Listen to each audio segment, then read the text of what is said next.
西红柿解冻好了之后清洗干净，再沥去水分，用牙签扎些小孔，腌得更入味。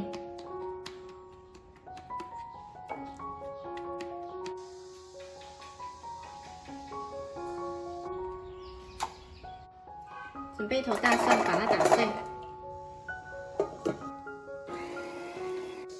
加到鸡翅里面，调一下味，加入2勺生抽，1勺蚝油，1小勺盐，少许黑胡椒粉，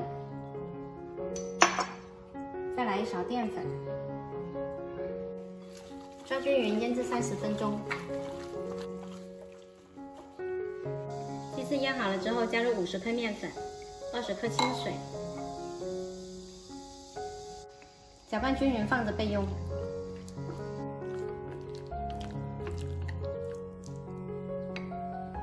油温6成热，把鸡翅放进来炸熟。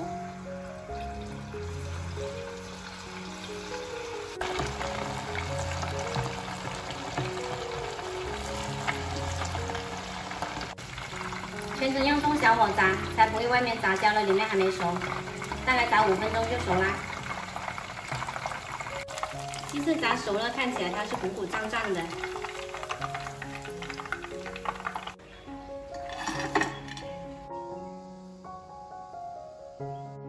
香喷喷的蒜香鸡翅就炸好啦。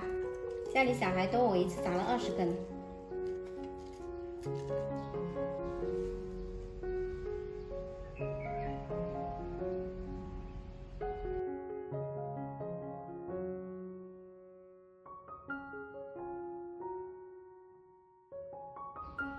今天这道蒜香鸡翅吃起来外皮酥脆，里面鲜嫩多汁，做法很简单，喜欢的朋友可以试一下哦。